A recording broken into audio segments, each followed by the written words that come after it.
wondering why you have me here speaking to you, but I was going to do a training and I rushed into the dollar store at Bedford and I'm like, I need a pair of readers really quick. I can't see, I need readers.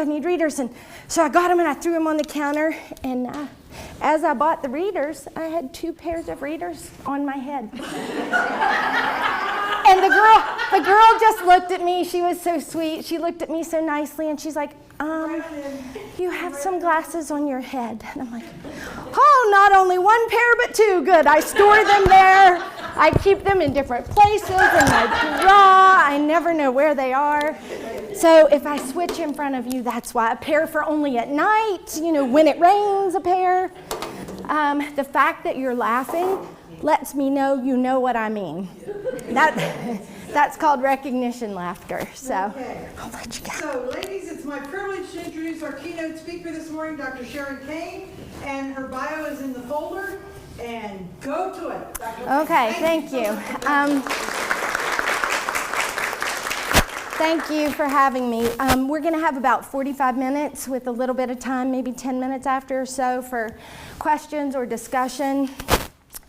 Anytime I get asked to speak, when I have about this amount of time, I just feel like I'm going to be, I want to give you so much. Like, I want you to walk away today with things that will matter. Like, that at the end of this hour, you say, okay, this is a Saturday. How many Saturdays do we get in our life when you add up, and how many Saturdays do you have left? You gave your Saturday to this. You gave an hour of this Saturday to me, so I'd like it to be meaningful. And I want you to leave with something that really matters. So I'm going to be throwing a lot of things at you. I'm going to be throwing things that maybe at some point are just going to be exposure to something. Like, I'm just going to expose you to something, and you're not going to get the whole package of it because we just have this time. But at least it will open your eyes to it, and you will know that resource is out there where you can say, hey, if I need that, this is something that could help me. This is something that I could work on. So one of the things that, and I'm going to throw this up here, because I'm an optimist. And at first I thought, there's going to be 3 things that I give them for today that they're going to take away. And if they only remember that, it's going to make a difference that they were there. You're going to say, at the end of that hour, it was worth my time, it was worth my investment, it was worth all of that to have that person there. So at first I had 3, like I was going to have 3. But I'm an optimist, so I have 5. Like, I have at least 5 that you're going to walk away from, that if you do it today, even if you never saw me again or you never thought about it again, other than you did the one thing I'm going to tell you, it will increase your longevity and it will increase the quality of your longevity if you do this one thing. So don't let me forget what this one thing is. If I haven't told you by the time we're done, say, Sherry, you didn't tell us that one thing. So tell me. Okay, so today's talk was on achieving greatness. We've all had a rough last year, right? Our world is in a tough place. Before COVID, life's hard. This is just hard. Nobody said it was going to be easy. Nobody said we get an easy pass. It's hard, and the thing is, we can learn things and we can pick up tools that make it easier in this journey, and that's what I want to give you today. So, I've been a psychologist therapist for 30 years. I've worked in every setting known to man. I've worked inpatient, outpatient, drug and alcohol. I worked inpatient psychiatric hospital. Right now I work for Knowlton Diagnostic and Treatment Center. They have lots of offices. You may be familiar with them. I worked at Penn State at the College Counseling Center. I worked at pastoral counseling centers. I worked at the prison, men's maximum security prison, for a couple of years. I worked for the Philadelphia Eagles. I consult and go down there every 2 weeks during the season. So you're thinking, what, can't this woman hold a job? Like, why does she work so many places? And so I've worked different places over the years, but I usually do always have a couple of irons in the fire. I'm always working a couple different places, and that's just because that journey for me keeps me energized, and I still love my job now more 30 years than I did when I started. So My youngest client I've ever had has been 4. My oldest client I have right now is 89. So in that wide range of human experience and years of experience, I have a little bit of expertise on these things sitting in these chairs. Human beings. A little bit of expertise on understanding who we are, what motivates us, how we do things. So before we even get started, what I want you to do, I just want you, and don't start panicking as soon as you hear me say what I want you to do, because one, like, all of us here are probably so busy and stressed out that we can't do math very quickly in our heads anyway, right? Like, I'm going to ask you to do something, and then you're going to be like, I don't want to say that, Sherry, because then they'll be calculating, and then they'll figure out. Okay, so I want you to turn to your neighbor, and I want you to introduce yourself. And here's what you got to say, though. You have to say your whole full name. So you will say, I am Sherry Lynn, and then you have to use your birth name. So I'm Sherry Lynn Underwood, and I was born March 31st, 1966. Okay, and y'all are trying to calculate it, so stop it. Nobody's going to calculate your age. That's what I want you to do. I want you to turn to your neighbor, your whole full birth name, and your birth date, name, date, and year. Okay, go ahead. Just tell somebody. You got to say it out loud.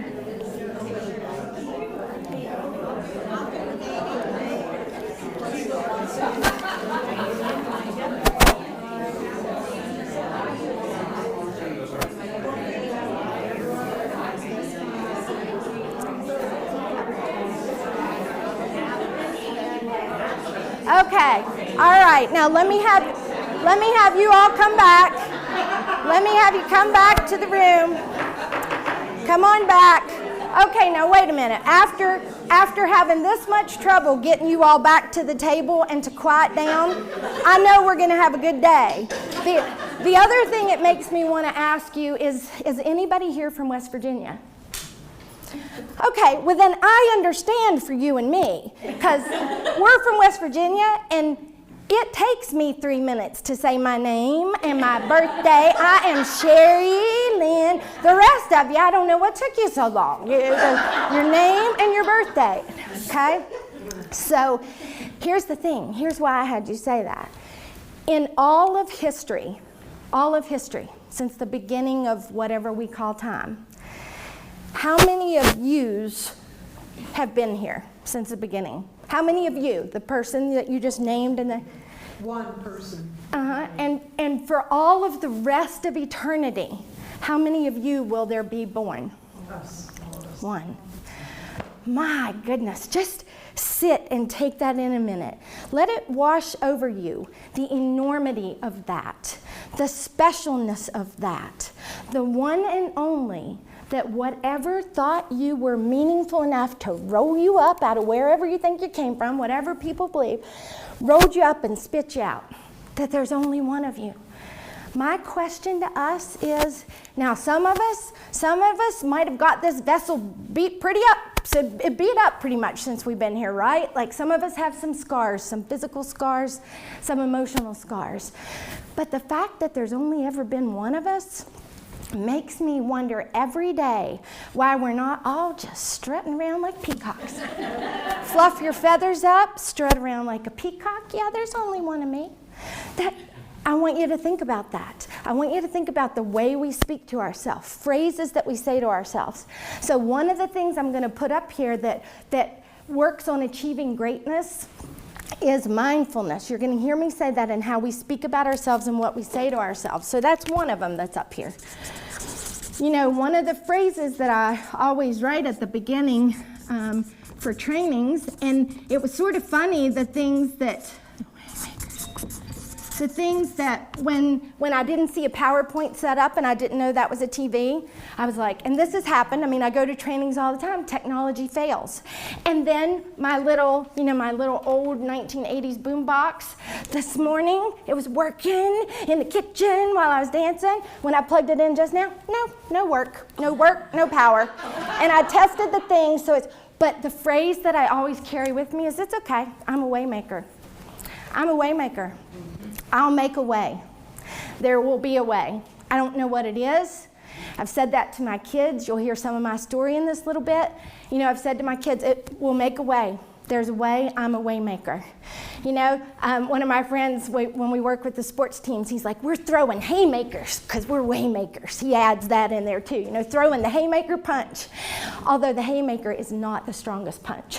Forget what the other one's called, there is a stronger punch than that. So we're a way maker. We're the mindfulness. We're going to think about our language and how we speak about ourselves. Okay, so my clicker. Oh, here's my clicker. She's helping me out. Okay, so when we talk about greatness, I mean, what is greatness? If you look up there, lots of people can define people as great. You hear people say things like, he's great, she's great, or something's great. What makes something great? Why is any one person up there any greater than you or me? Why are any of us any greater than the hobo we might have driven past, you know, in Philly when I was driving out and they were sleeping on the street? Why are we any greater than them? And the answer is really we're not. There's a lot of things that we learn. There's a lot of way that we get socialized. But if we laid you and baby Michael Phelps and baby Hobo all beside each other in the same crib, y'all'd all be rolling around liking each other, happy and having fun. So it's the social constraints and the context that we begin to lay on top of that as we go along. You know, and if you look at any of these people, if you read any great people's stories, I can tell you in 30 years, I've never heard anyone say, you know, I've had it very perfectly, thank you. Everything's just been perfect my whole life. You know, people don't come to see me because they're 100% happy. They come to see me because but none of us are 100% happy. There have been times in my life where I've been on the other side of the chair. Luckily, every friend I have, we're therapists. We hang out together. So I have a lot of therapists on call if I need one. But the thing is, like Michael Phelps, you know, look at him. He's the most decorated gold medalist. And do you know what he believed about himself? Did you ever heard any of his interviews? I believed I wasn't a good swimmer. I'm sorry. Like, and you know that he doesn't have brain damage. His brain works quite well. But it's, and so how many of us, if the most decorated swimmer on the planet says, I didn't think I was a good swimmer, how many of us say things about ourselves, right? And so this is what we're going to be talking about. When I do a training for the rookies when they get drafted. And so I do this training for the rookies, and one of the questions I ask them is, what do you think your strongest asset is? What's your best asset on the field? And some of them will say my speed, I'm fast. And some of them will say my agility, like I just move like lightning across the field. And you know, some of them will say my strength, I'm strong. You put me in front of somebody, nobody's gonna get past me. And what I say to them is, well, if you're in the NFL, then you've already reached the top 1% of your game. You're in the top 1%, right? It's not, all of them are about equally matched in all those areas. The ones that are the most successful in the NFL or in any of our fields are the ones that bring the brain game, not the physical game. Our strongest asset anywhere in life is right here. It's right here. I carry mine. I am quite certain, I'm not certain of many things on this planet. I'm quite certain right now as I look at you, you have an operating brain inside your head. I see it, you're sitting there, I know you have this and I know it works. Some of us, like I carry this, some of us carry like, this is doo-doo. Some of us have thoughts that are doo-doo in our brain. Some of us have unhealthy, negative, we have what I call ants. I have a little bag of plastic ants, and if I'm doing a specific training on teaching rational emotive behavior therapy, which is what I'm exposing you today, I'll put a little plastic ant out at each of your places. You can draw yourself one and say, what are my ants? What are my automatic negative thoughts? You know, it's that thought that Michael Phelps' ant is, I didn't do good enough. I'm not a good enough swimmer, whatever it might be. So everybody up there has some level of greatness, and then that's why I put up there that authentic you. Because what I think is great, like what I think the definition of greatness is when we have peace with authentic us. When we're authentically you, and you're at peace with that. There's no questioning, there's no doubting, there's lots of forgiveness when you make the infallible human mistakes that you absolutely will. You know, one of my clients said to me yesterday, you know, I'm just scared my plan's not going to work out. I said, let me save you the trouble, it's not. They said, I'm just scared my plan's not going to work out. She was talking about like her plan for life. She's like 25 and she's got this life plan and she's a perfectionist and she's so scared if she does. I said, let me just save you the trouble. Your plan is not going to work out. It's not going to work out the way you want because life happens. And all of us, it's not, you know how Charles Darwin said survival of the fittest? What we're discovering is it's really not survival of the fittest anymore. It's survival of the most adaptable. Survival of the most adaptable, because what we know is like if you're the fastest in the Serengeti desert and you're fast and you get away from predators, if your desert gets flooded and you have to move to mountain ground and you don't learn how to climb and adapt, you're going to get eaten no matter how fast you are. So that's us. We have to learn to adapt, and it's survival of the most adaptable. And adaptable people say, I'm a way maker. They don't say, oh, shoot, that's broken, I can't. Like if that had not worked and you said, Sherry, we can't get it working, I said, okay, sorry guys, I cannot present without my stuff. But see, you call me when you get it working. No, my mind was already scrambling. Okay, you got this, you can do it, it'll be all right. So I'm a way maker and I'm adaptable. And that's where we get greatness. We sit with authentic you and we're adaptable. And we're at peace. Well, here's what I understand the definition of peace to be and how I see human beings achieving that. Peace happens most when our thoughts, our words, and our actions match. When they all line up. That's where you're most at peace, right? So if the last thing on the planet you want to do is bake 12 dozen cookies for the PTO after you get home from a long day at work, and they call and say, will you bake 12 dozen cookies tonight? And you're going, oh, sure I will. I'll bake 3 dozen cookies, or 10, whatever. That just created not peace. It created dis-ease in you. And then what is dis-ease? Well, tell me, doctors in here, what's another word for dis-ease? Disease, right? Disease is dis-ease. And the more we're stressed and the more we're dis-eased, the more disease we get. It's sort of funny, like that play on words, really. And it's so true. So the thing is, that's what we got to work at, making thoughts, words, and actions match. So that at night, if you roll over and you tell your significant other, Smoochie, love you, night, night, and then you roll over and think, God, I wish they'd move out. Like, whatever it might be. That's dis-ease. It's like finding your truth. It's like the true story. My grandma, we went to take my grandma and grandpa to their 65th wedding anniversary. So we all roll up and there's a bunch of cars and we're getting them out of the house, and we get grandpa loaded in, and I'm like, where's grandma? Where's grandma? And grandma's up at the front of the car, up in front of the next car, and she's standing there like, yes. I said, come on, grandma, we gotta go. We got dinner reservations. And she goes, I'm not getting in that car. And I said, what do you mean? She goes, I'm not getting in that car with him. If I have to ride with him, I'm not going.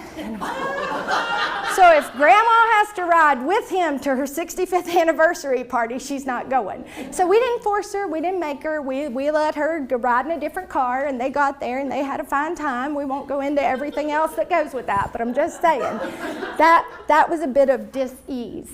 Okay, so we'll click the next one. Okay, so the thing that we're going to look at, and what you might be able to do, I don't know, but next time we'll try it, you might be able to just right-click the button that you don't have to go through. So we'll see it after this one. So in life, what kind of player are you going to be? We get a new chance every day.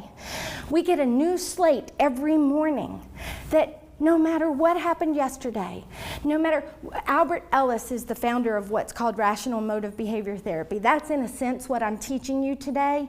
I do a week-long training on it. I go and teach counselors for a week how to teach people this or how to use it. I do a day-long training on it, so you're just getting introduced. But the thing about this is, Albert Ellis is the founder, and he has 15 irrational ideas. And part of what makes us distressed is having irrational thoughts. Some of you might believe your thoughts aren't irrational. That's called private logic. You have private logic that your thoughts are rational, although everyone else around you might believe they're not and have evidence to the contrary. Evidence that what you're telling yourself is irrational. Like the other day, I had a young woman in there, this is like an 18-year-old, and she just a long line of a real hard life and lots of bad negative things. And I asked her how she felt about herself, and she said, I am a piece of SHIT. That's what she said about herself. I'm a piece of, and I said, okay, evidence. Show me some evidence on the table. Give me some evidence. If you're going to say that about yourself, you better have some factual evidence to back it up.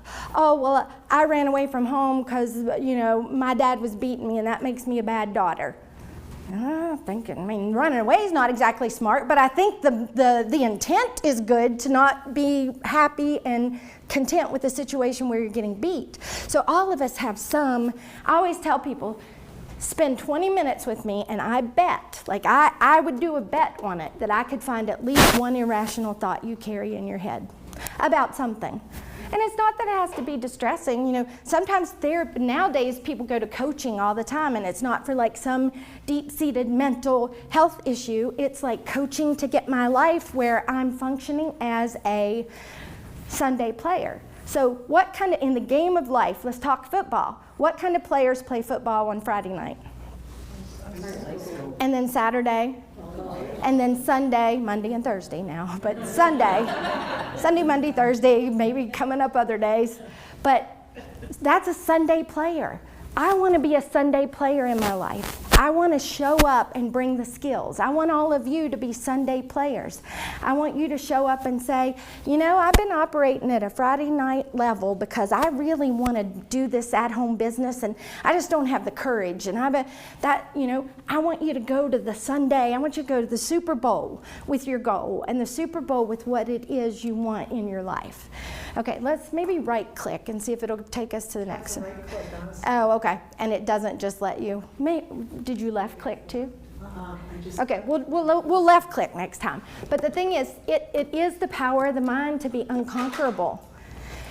Think of all the stories you hear. How many of you have seen true story movies of like epic, unimaginable feats that people have done? Prisoners of war that survive, mothers that lift cars off of their babies.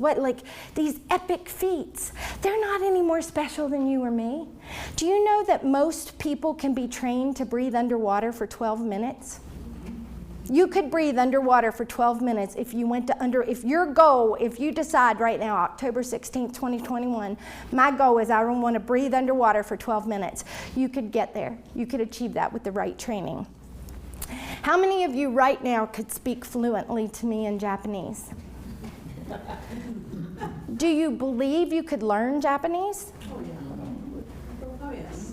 If we sent you to Japan, you lived for a year, you lived within a family, did inclusion, you took a class with the inclusion training, and I really have to work at this because I'm trying to learn piano now. And I have an inner critic that jumps up every time that I'm painfully poking out Yankee Doodle. Yankee Doodle went to... I'm like, inner critic says, oh, you can't learn piano at this age. And then I turn to it and I quietly say, I see you, I hear you, I know you're just trying to keep me from being embarrassed when I play at the Christmas party, but it's gonna be okay. I'm gonna keep at this, and I got this. So that voice, that inner critic that comes up, it's a learned thing. And it's learned because we're wired to be more negative. Human beings are not wired for positive. Trust me, your body doesn't care if you're happy. What do you think it wants you? Alive. It wants you safe and alive. So it doesn't want you to try something new. It doesn't want you to, does it make more sense if I'm a cave person, I'm in cave person times, and I'm walking in the forest, and I'm walking and I hear a twigs crunch? Which makes more sense evolutionarily for me to do? Walk, walk, crunch.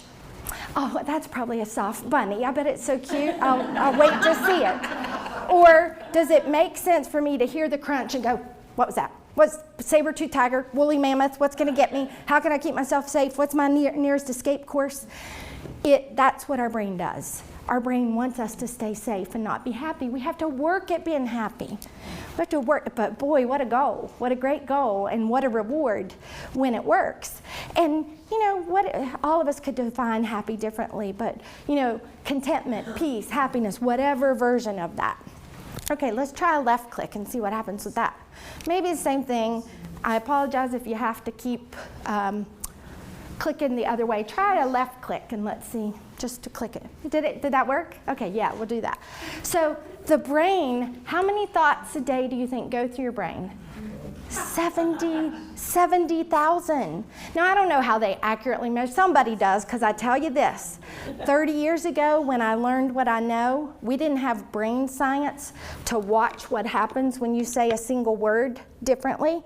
Now, that's why I'm so much more passionate about this now than ever, because we have brain scans, we have PET scans now, and the next scan is like a QREEG scan that people aren't getting, but that'll tell us even more.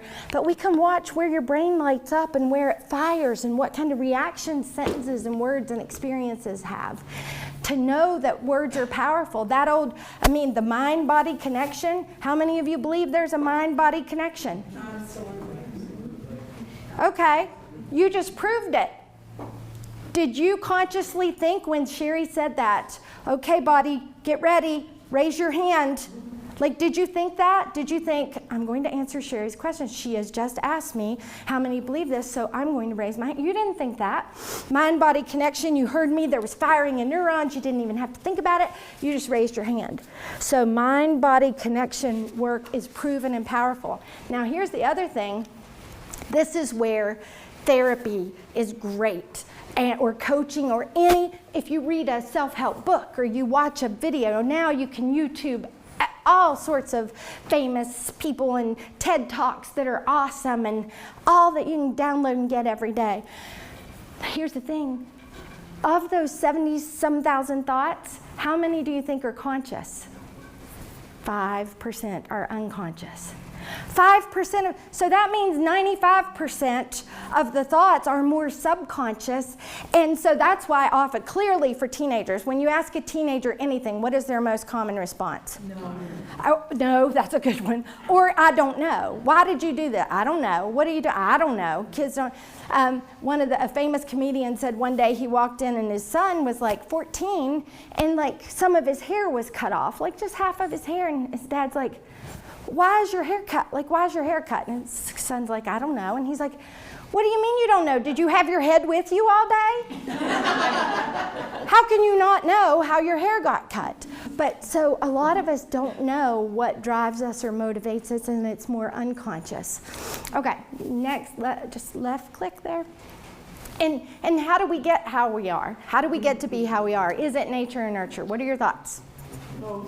Yeah, it's both. Clearly, it's both. There were studies done where we were studied longitudinally, and they classified babies as easy, slow to warm up, difficult, and easy. Babies were put in those classes. Easy babies, difficult babies, slow to warm up babies. And they followed those babies through their lives and found that they tended to remain slow, difficult, slow to warm up, or easy people. Now, that doesn't mean that we can't adapt. It doesn't mean if we don't like the way our life's going or the way we are, or we get feedback from people that we're a grouchy person, or it doesn't mean we can't change. That's where the nurture comes in. And here's the great thing. So you get what you get, and you don't get upset about your nature. That pops out there. And then you get nurtured by a bunch of people and experiences. And then if you got what you got and you got upset because you didn't like that very much either, the great thing is once you become an adult, you get to re-nurture yourself. You get to do what's called re-parenting. If somebody told you you were this, that, and the other at some point in your life, and you decide you no longer want to believe that, see, here's the thing. Somebody wrote a story. You came out with a notebook, and somebody wrote a story about you from their eyes. The great thing is, from our eyes, we get to write that story once we're an adult. Do you know the best decade, they say, of when women come into their own more than any other time is in their 50s, and it just gets better from there. You know, we thought it was, we think all those 20 and 30 years olds have it going on. Yeah, I don't know, but it's because we're coming into ourselves, right? So it's a little of both. Okay, next click. Okay, so how do we get burned out, right? How do we get burned out? How do we get to like losing our greatness? I'm just going to throw a few slides up there of women, what women do. Now, you can't even read these, but I guarantee you do them all. Probably most every day. I mean, you drop off and pick off the dry cleaning, you pick everybody's gifts, you get the gift cards, you mail packages, you go to the bank, you organize everything, you feed the cat, you feed the dog, you empty the garbage, you make the beds, you know the exact location. Somebody could call you and say, where is the exact location of that thread that was the color cellurine, and you would know exactly where that was. You'd go be able to lay your hands on it. You know where it is. And you do all these things every day. You do everything I said most of you do before 8 o'clock when you got 4 kids out of the house and got yourself and them and you're off to school and you're in your chair. At work, you did all that before you got, and then you're ready to sleep. But you can't because you're Wonder Woman and you keep pushing. So there's one reason why we're all burned out. Okay, next one. And then here's another reason why we're all burned out. Again, recognition laughter. There you go. Yeah. You all take a picture of that and you show those husbands. I don't know. I mean, sorry that you're the only one I'm putting on the spot here, but he's laughing a lot is all I'm saying. So he might know. And that is what happens. That's exactly what happens. Okay, next click. Okay, same thing. When we pack, right? When we pack to go on trips, I don't know. Are you relating to this one too? Like, so, he's sort of shaking his head. Okay, throws one thing in. Okay, next slide. And then now literally, people, there are books. People make books for beach packing. Like, it's no longer that I've got to go buy a book and I have to read how to pack to go to the beach and what to do about it. And there, you can go to Barnes & Noble and there's a whole section of organizing. Organize how to go to the beach, organize how to, maybe do your pantry. Next thing you know, they go organize like your car, the back flat pocket of your car. There'll be a book on that. So beach packing lists. Okay, next one. Christmas management lists. And we're not hiring wedding planners now. We're hiring Christmas planners. Plan my Christmas and my Christmas party and do my Christmas list. You can hire people from India to send your Christmas list from you. Do you know that? They're working in India sending some of our Christmas lists. That's a fact. So, okay, next one. Okay, and then our workday organizer. Once we get all these other things, we have our workday organizer, right? We have all that. Okay, next one. And then we just ask, what do I do all day? There's what we do all day, right? And then if that's not enough, what's the next one? We got to get our Fitbit steps in on top of that. Yeah? So some of us, if we got to bed and we're like, 9,577, I'm not going to bed yet. Across my bedroom floor, I go back and forth to 10,000. Okay, I can go to bed. I got my 10,000 steps in, right? And so that's very hard to achieve greatness when we're trying to micromanage all that. Okay, next one. Okay, and then, when they teach us life isn't a competition, everyone, except for your grades, your job, your partner, your wealth, your status, your tennis shoes, your house, where you live. Okay, next one. How do we know when we're burned out? How do we know when we're not doing so great, not feeling so great? So these are lots of ways that it can affect us. This is where this dis-ease comes from, and this disease can go into our body. Okay, next one. And then, we have different parts of us that come out sometimes. And it changes in a split second. Like, it can be the exact same thing. Like, the one day when you're really late for work and you're driving and you're already annoyed and the cat threw up and then the dog pooped in the floor and then your kids did this and the husband did that and you're late for work and somebody pulls right out in front of you, you turn into the alien. You're like, And then the next day, you know, you'd been at the spa on the weekend, and the husband was treating you real nice because it was your birthday, or he wanted to go golfing, whatever it was. He was doing, and everything. And so the next day, the very same thing happens. Person pulls out in front of you. You're like, Mother Teresa, go ahead, honey. Go ahead. You go ahead and pull it out. I got all the time in the world. You know, and it's what changes that? What's based on that? It's the same thing that changes when we go in the woods and we're going for a walk in the woods, right? And we go walking along and pretend it's like it is now. It's outside and it's, you know, leaves and stuff. And so here you come walking up, and you go, a snake. And so you have all this reaction, you have a thought, you have a bodily reaction, and then you go, oh, wait, it's a stick. Oh, it's a stick. It's a stick. And you're fine.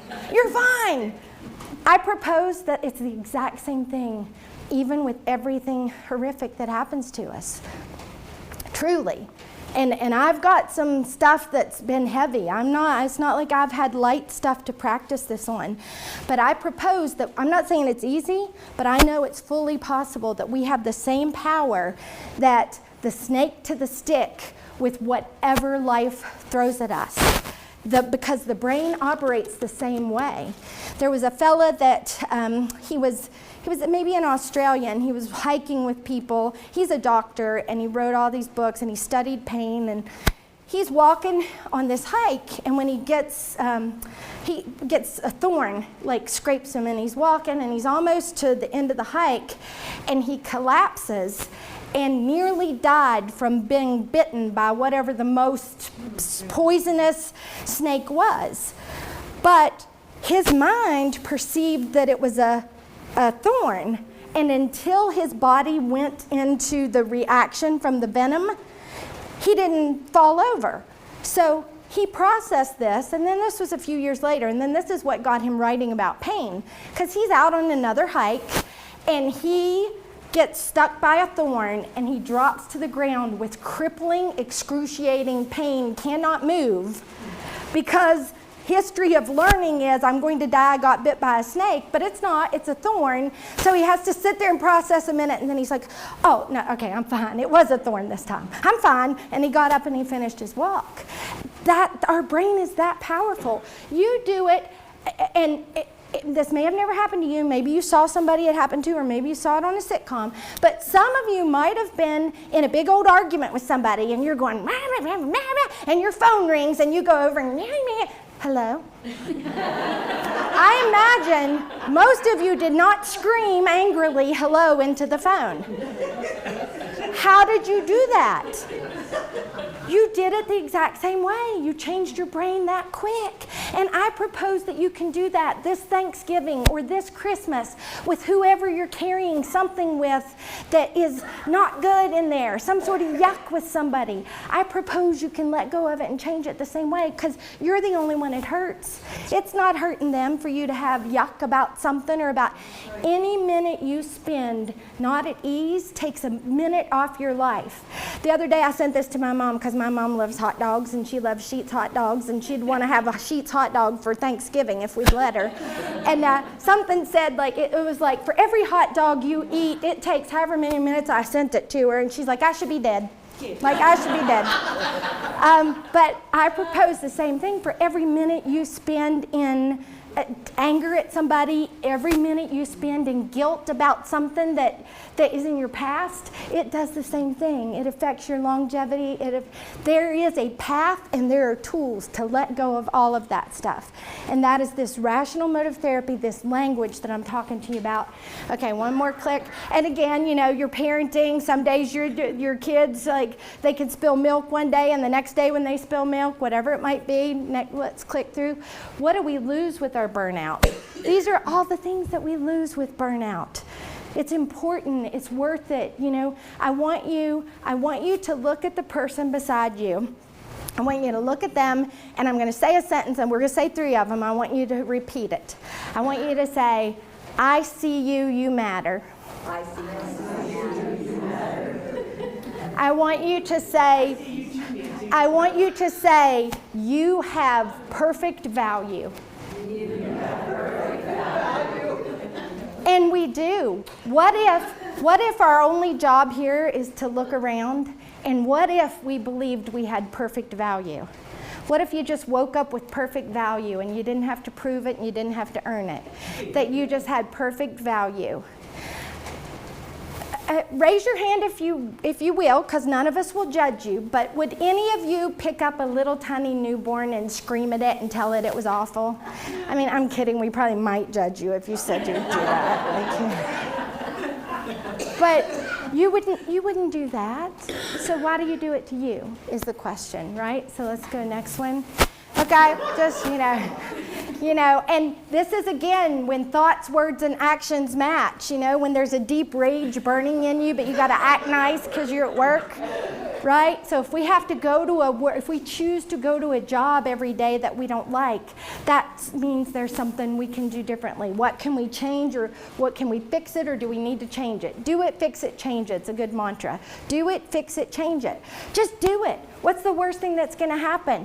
I promise you, most of what you worry about, like this thing you're afraid of doing, or that somebody will think you look silly, or you might, I've never seen across someone's tombstone, remember that time Aunt Marge tripped over the sidewalk and fell in front of everybody at the family reunion? Have you ever seen that written on someone's tombstone?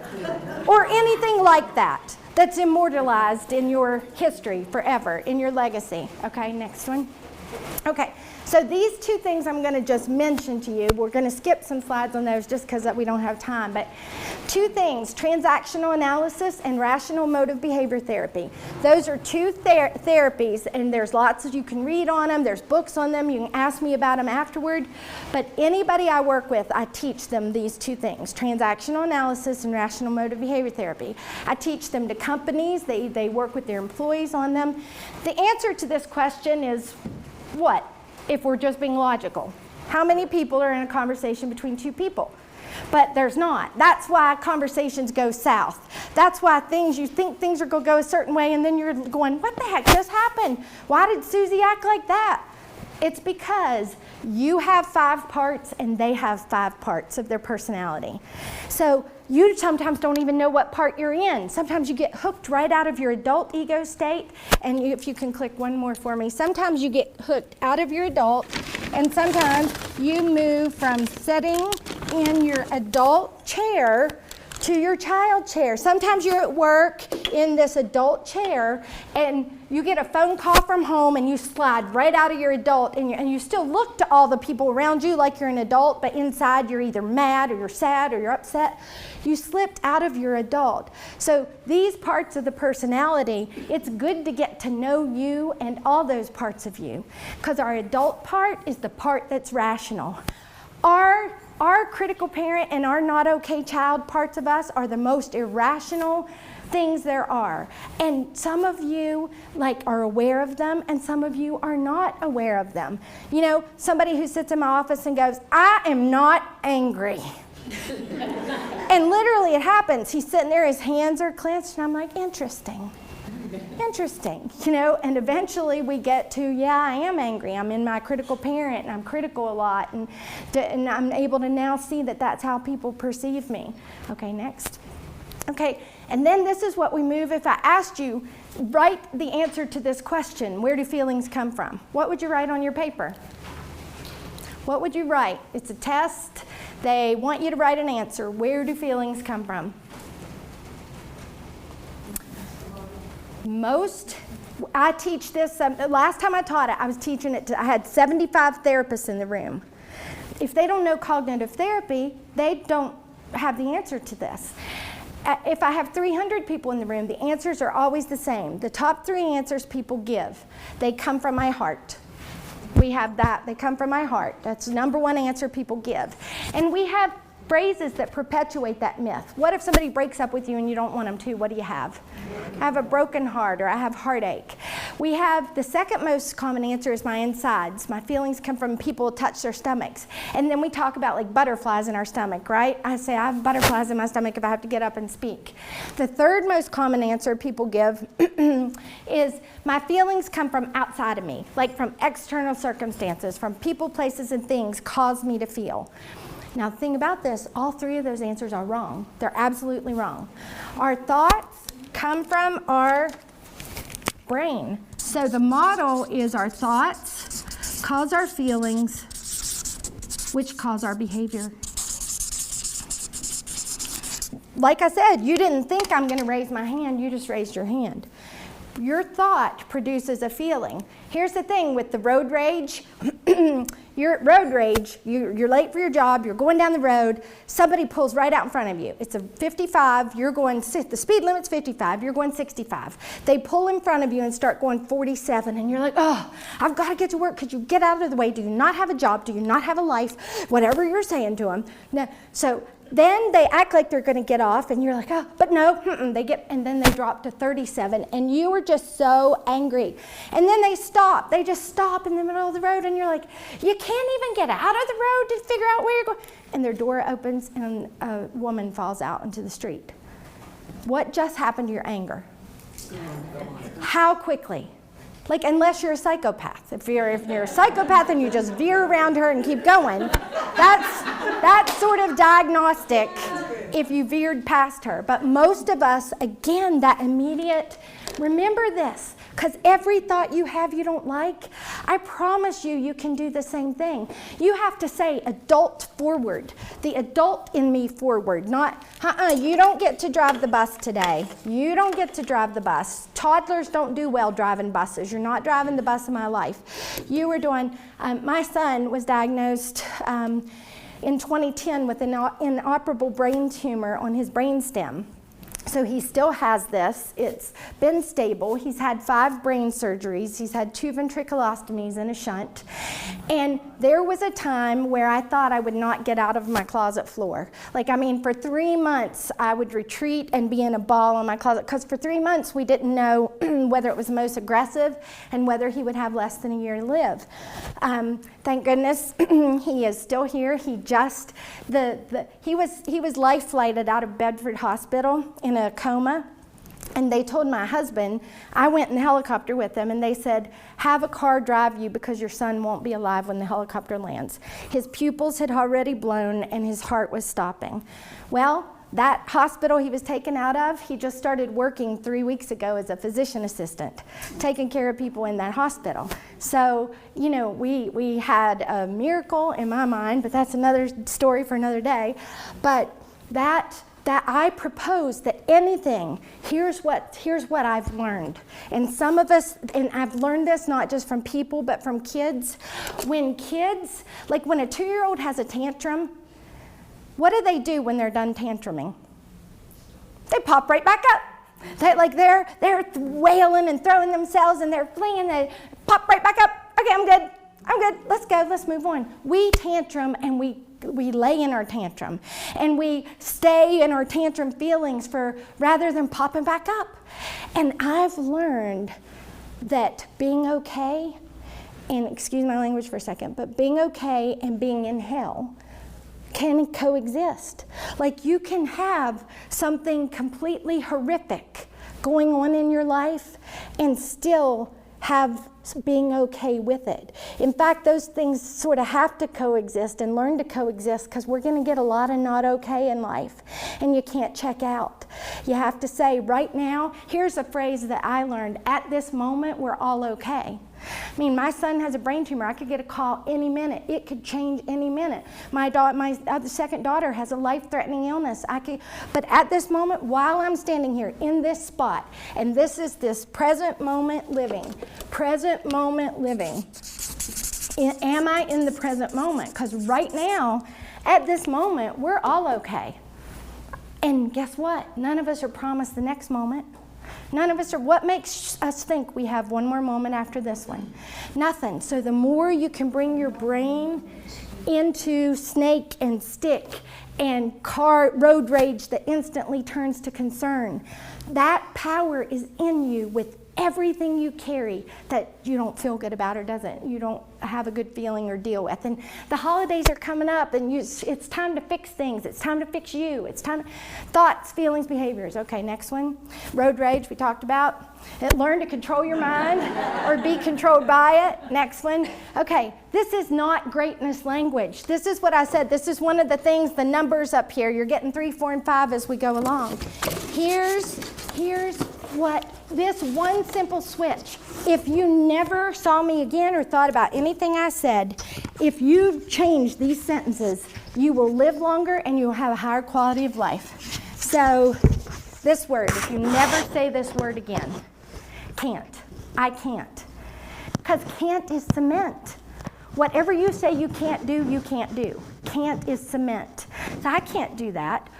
But we change it to, I haven't learned to do that yet, or I've not been able to do that yet. I can't get over being mad at so-and-so. I haven't learned to do it yet. I can't forgive that person. I haven't learned to forgive them yet.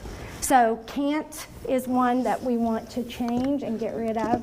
The other one, if you change this, if you say, I'm too fat, I'm too skinny, I'm too ugly, I'm stupid, I'm any of those. Why would you say that to a little tiny baby? Why do you say it to you? So we're all gonna, when I turn this around, I want you to say it, and I want you to say it with some vigor, as if you mean it, as if we're cheering at a stadium. Okay, say it. I'm awesome, right? And sometimes at work, I'll catch my coworkers, I'll have them practice, and we have this thing where if you walk into our office, like if somebody walks in and says, what are you doing? You're supposed to say, I'm just sitting here being awesome. What are you doing? I'm just being awesome. What are you doing? And then you can say what you're doing, but it's good to start it with, I'm just being awesome. I'm just being awesome. This one, should. Albert Ellis said, you should, you just should all over yourself. And when you should all over yourself, you stink. It's stinky when you should all over yourself. And then, here's another problem when you should all over other people. When you have shoulds for other people, you are setting yourself up for heartache. Shoulds, I can have I wishes, or I would like to, or it'd be nice if that person would. But when I have a hard and fast should, so we change it to things like I wish, or it would be nice if, or I would like it if you, whatever. But this is the one I guarantee you, they did a study and they had people come in and read 2 documents. The people just thought they were in a focus group. They're gonna read these 2 documents, and all they did was change the word should in the one document, and then they put another word like wish or I would like it. The people read it. They thought they were in some study for something, but not this. When they tested them at the end, they had lower heart rate, lower blood pressure, and get this one, lower blood clotting factor. So they took a blood test before, a blood test after. You know, this is when you could study them without telling them what you were really studying them for. But if you eliminate this word, and then the last one, okay, here's the blame game. The blame game. It made me, that made me, he or she made me, nobody made you nothing. You made yourself. If I'm angry, I made myself angry. Does that mean you didn't do something terrible to me and it was an awful thing to do and I have a right to be angry about it? I'm not saying that. I'm saying how angry I get is in my control. My response to what they did to me is directly in my control. And my anger doesn't affect her, maybe momentarily when I dump it or something, but not long term. So I made myself. My clients, I'm all over their language. Every time my client will probably tell you at once a session, I'm like, and they catch themselves and they back it up and they bring it back to this. Because this stuff is life-changing. Okay, next one. We can't control what happens to us, but we can control our reaction, okay? You know, do we carry a shield or a filter with us? This is a mental exercise. Again, I know I'm getting ready to stop, so I'm not gonna go through this, but in life, some people at Thanksgiving, some of you will need to take a shield home. There's Nana's just gonna be so nasty and she's 90 and she ain't gonna stop, so don't get mad at her, go with your shield and sit back here and look and say, I'm not giving Nana or Sissy or anybody power to upset. It's not getting in here. It's not getting in this temple. Other people, you can take a filter because sometimes they're nasty, but maybe if she's had 3 glasses of wine, she's pretty nice. I don't need my shield. give her some wine, I'll just take a filter, because there's a chance she could send a zinger my way. So a filter or a shield, right? Okay, next one. And then getting our expectations in line with reality. This is a big one. Expectations, next one. It's the root of all heartache. If we expect something from anybody, because we're all human. Some of you'd say, oh, my mother would never do that. My mother would never hurt me, or my husband would never do that. Well, if mom starts smoking crack and she gets all cracked out, she might try to sell you on the black market to get some more. You don't know what she's going to do, because they're human. We are a human before we're a spouse. We're a human before we're a partner, a mother. We're human. That's what role lays on top of.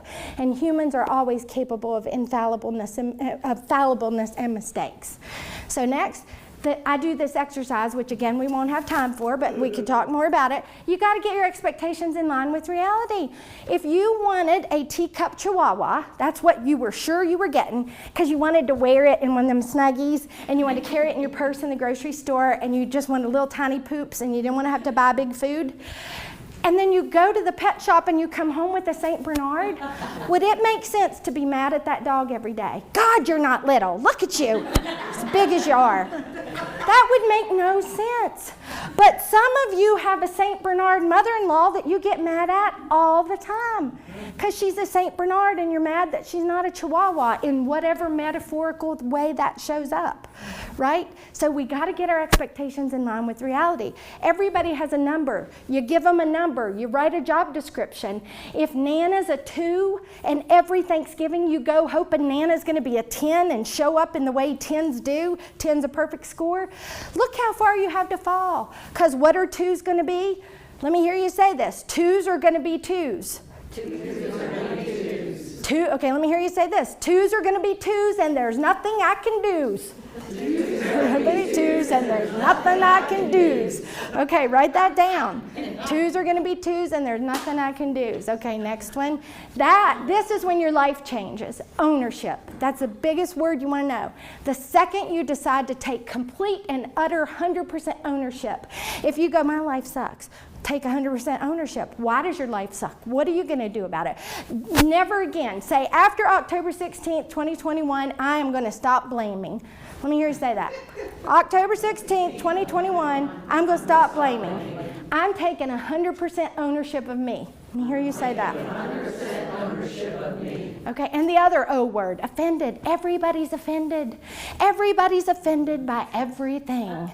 Everything. It's like, so what, now what? The world operates on offended. And you never know. Maybe the cashier who was just rude to you, maybe they just found out their grandma died. Maybe you don't know what walk anybody's walking. But somebody the other day said something about, like, oh, I'm sorry if I've offended you. And I said, I don't know what lengths you could go to offend me, because I don't get offended. I'm not easily offended. I am not.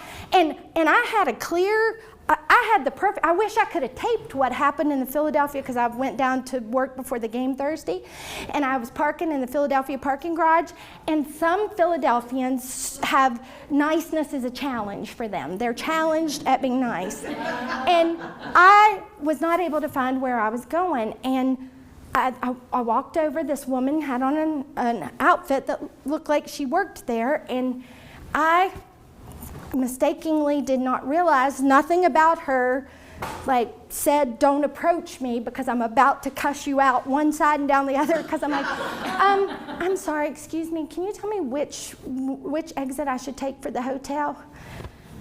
Oh, there were F-bombs flying. Can't you see I'm on my blankety blank and break? And what kind of person thinks they just come and bother people on their break? And I was like, oh my, okay, thank you. And I walked off, and like this initial human reaction came up for a second, like just a second, like the snake. It was like, who does she think you? What does she talk to me? And I just chuckled at myself. I'm like, aren't I a silly thing? Like, I'm so silly. I'm getting offended. Like, I have a should that she shouldn't cuss me out in the parking lot.